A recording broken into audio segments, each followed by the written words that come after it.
Praise the Lord. मैं परमेश्वर को धन्यवाद देता हूँ कि एक बार और आपके बीच में प्रभु के वचन को लेकर आने के लिए प्रभु ने यह अवसर और मौका दिया। इसके लिए मैं परमेश्वर को धन्यवाद देता हूँ। मेरे साथ आप निकालें, बाइबल को खोलें, मेरे साथ निकालें नीति वचन उसका 3 अध्याय 1 वचन से लेकर 8 वचन तक आज के वचन को मनन करेंगे। हे मेरे पुत्र, मेरी शिक्षा को न भूलना, अपने हृदय में मेरी आज्ञाओं को रखे रहना। Praise the Lord. हे मेरे पुत्र, मेरी शिक्षा को न भूलना, अपने हृदय में मेरी आज्ञाओं को रखे रहना। यहाँ पर राजा सुलेमान यह सिखाता है अपने बेटों को, बच्चों को कि हे मेरे पुत्र, मेरी शिक्षा को न भूलना, अपने हृदय में मेरी आज्ञाओं को रखे रहना। दाऊद जैसे भजन संहिता में हम उसे देखते हैं 119 का 11 पद में, मैंने तेरी आज्ञाओं को अपने हृदय में रख छोड़ा है ताकि मैं तेरे विरुद्ध पाप न करूं। यदि आप प्रभु के वचन को अपने हृदय में रख छोड़ते हैं तो आप पाप नहीं कर सकते। यदि आपके हृदय में प्रभु का वचन नहीं है, आपने प्रभु के वचन को नहीं सुना, प्रभु के वचन को नहीं जानते, प्रभु के वचन को नहीं आज्ञा का पालन करते, तो आप आसानी से आप पाप कर सकते हैं। इसलिए दाऊद कहता है कि मैंने तेरे वचन को अपने हृदय में रख छोड़ा है ताकि मैं तेरे विरुद्ध पाप न कर सकूं। जैसे दाऊद ने अपने पुत्र सुलेमान को सिखाया, ऐसे ही सुलेमान अपने पुत्रों को शिक्षा दे रहा है। मेरी शिक्षा को न भूलना, अपने हृदय में मेरी आज्ञाओं को रखे रहना। ऐसा अगर तू करेगा तो तेरे लिए बहुत ही अच्छा होगा। जैसे कि हम अपने बच्चों को पालन पोषण करते हैं, उनको पढ़ाते हैं, फिर उनके लिए शादी करते हैं, उनका घर बनाते हैं, उनके लिए बहुत सारे धन संपत्ति को इकट्ठा करते हैं और उसके बाद हमारी जो विरासत है वो हमारे बच्चों को मिल जाती है। मैं एक बात कहना चाहता हूं, उससे भी बढ़कर हम सब कुछ अपने बच्चों को करने के बावजूद भी एक कार्य जो हमें करना चाहिए वो हम नहीं करते हैं। इसलिए आज कितने माता पिता अपने बच्चों के लिए सब कुछ करते हुए भी और वो इस बात के कारण फिर भी दुखी हैं, परेशान हैं, क्योंकि उन्होंने वो नहीं किया जो उनको करना चाहिए। जिससे दाऊद ने सुलेमान को सिखाया, उसको शिक्षा दी, और जैसे सुलेमान अपने बच्चों को सिखाया, उसने जैसे शिक्षा दी, यदि ऐसे ही हम अपने बच्चों को परमेश्वर के वचन की, परमेश्वर के बारे में, उसके विषय में अगर उनको शिक्षा दें, सिखाएं और आज्ञाओं को अगर वो अपने हृदय में रख छोड़ें, क्योंकि ऐसा करने से तेरी आयु बढ़ेगी और तू अधिक कुशल से रहेगा।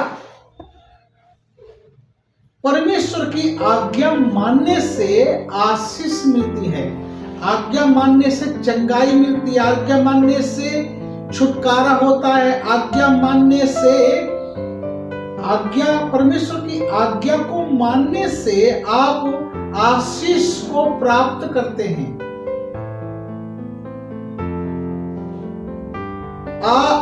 आज्ञा मानने से आयु बढ़ती है। एक लंबे समय तक एक व्यक्ति आज्ञाओं का पालन करता लंबे समय तक जीवित रह सकता है और कुशल से, मतलब कुशल के साथ वो रह सकता है, आनंद के साथ, खुशी के साथ, आशीषों के साथ, कुशलता के साथ वो रह सकता है। कृपा और सच्चाई तुझसे अलग होने ना पाए, वरन उसको अपने गले का हार बनाना, अपने हृदय रूपी पट्टियों पर लिखना। कृपा और सच्चाई हमारे जीवन में परमेश्वर की कृपा से हमें भरा हुआ होना चाहिए। हमारे हृदय में परमेश्वर की सच्चाई होनी चाहिए।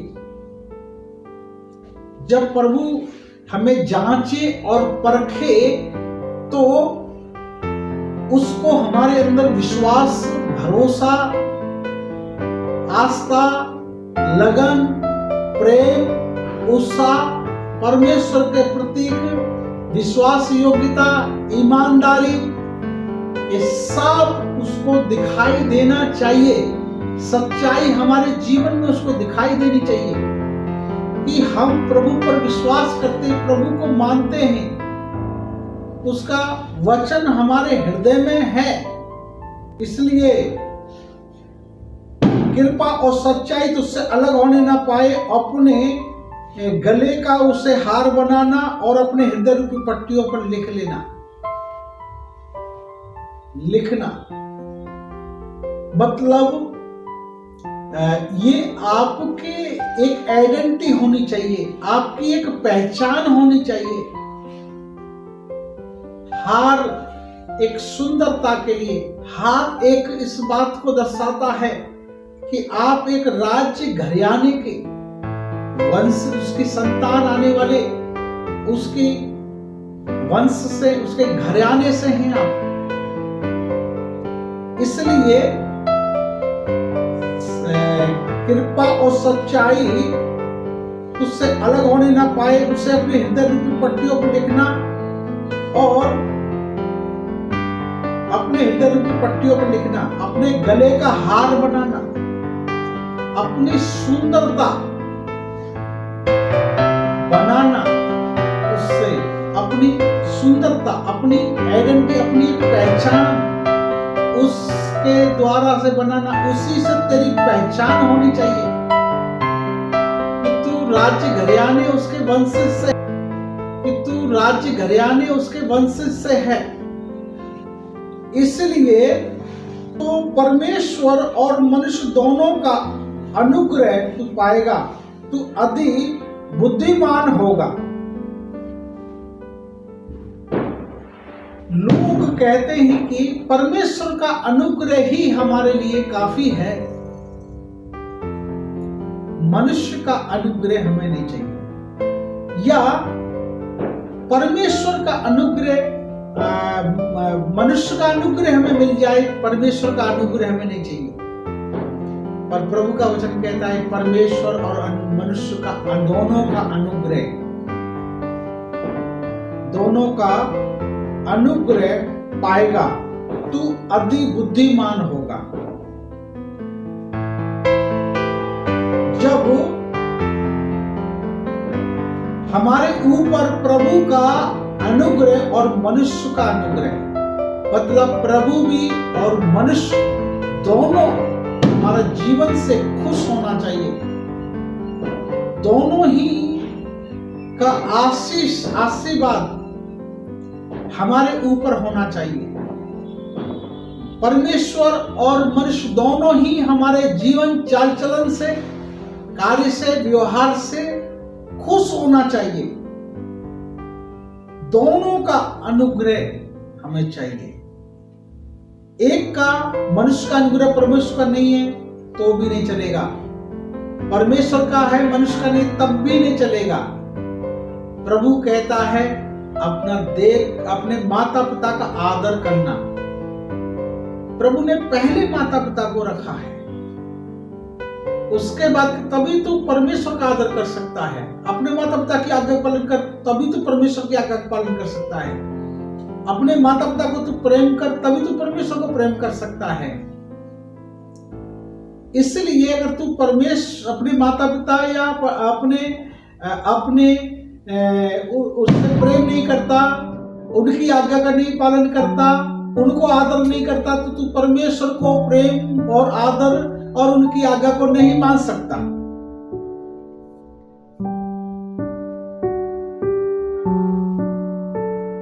तो अपनी समझ का सहारा न लेना, वरन संपूर्ण मन से यहोवा पर भरोसा रखना। तू अपनी समझ का सहारा न लेना, संपूर्ण मन से यहोवा पर भरोसा रखना। अपनी समझ में हर एक व्यक्ति बुद्धिमान है। अपनी समझ से हर एक व्यक्ति सुंदर है, अच्छा है, भला है ना। वो सब बातों में वो ठीक है अपनी समझ में।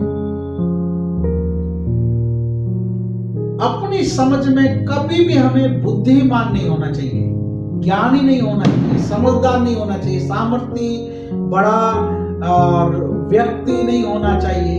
अपनी समझ में हमें प्रभु की समझ में हमें बुद्धिमान होना चाहिए।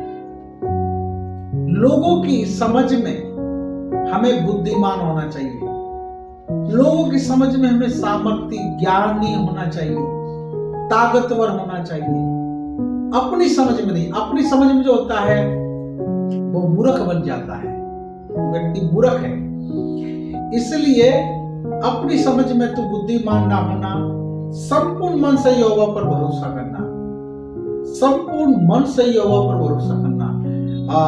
प्रभु कहे तू बुद्धिमान है, प्रभु कहे तू सामर्थ्य है, प्रभु कहे तू समझदार है, तू बहुत अच्छा है, तभी ये बात सच मानी जाएगी।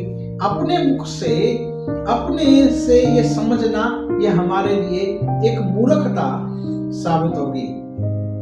उसी को स्मरण करके तू सब काम काज करना, तब वो तेरे लिए सीधा मार्ग निकालेगा।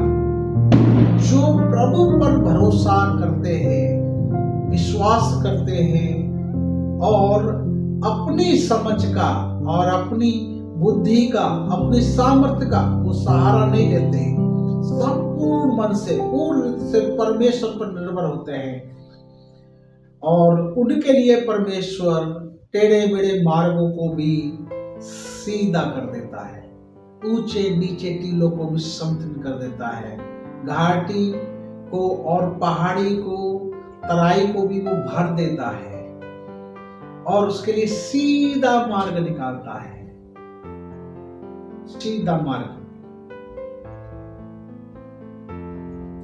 अपनी दृष्टि में बुद्धिमान न होना, यहोवा का भय मानना और बुराई से अलग रहना।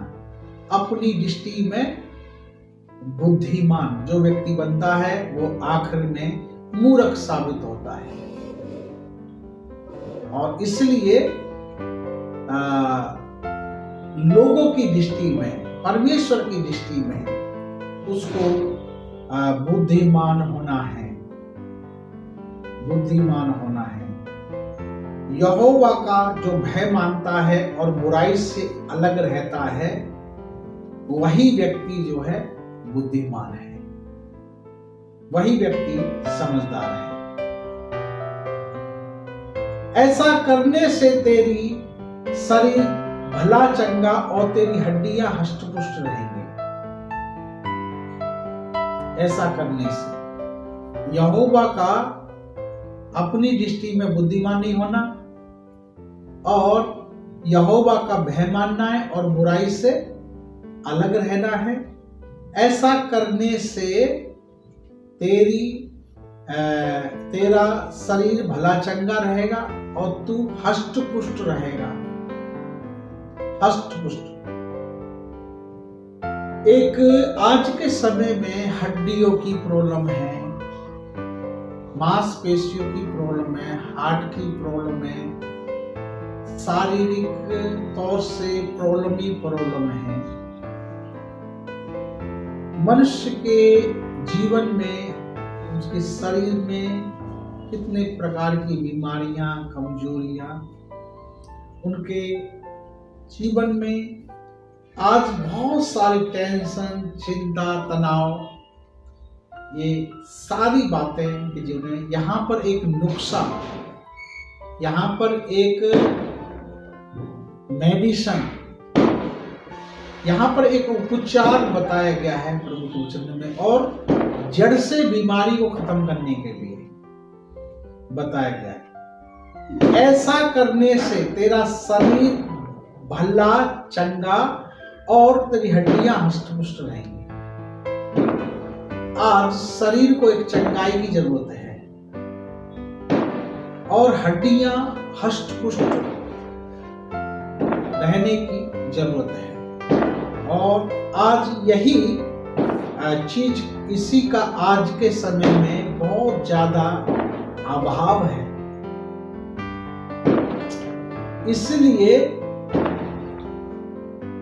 यहां अगर इस वचन को अगर आप पढ़ते हैं और अच्छे से इसको समझकर मनन करेंगे आप, तो सचमुच में ये आपकी शारीरिक तौर से चंगा हो जाने के लिए एक कारण बन जाएगा वचन। इसलिए अपनी दृष्टि में बुद्धिमान न होना, यहोवा का भय मानना और बुराई से अलग रहना, ऐसा करने से तेरा सारा शरीर भला चंगा और तेरी हड्डियां हष्ट पुष्ट होंगी। मतलब चंगा भी होगा, तेरी हड्डियां भी हष्ट पुष्ट होंगी, मतलब पूरी रीति से तू स्वस्थ होगा, पूरी रीति से स्वस्थ होगा। और आज हर एक व्यक्ति को पूरी रीति से स्वस्थ होने की जरूरत है।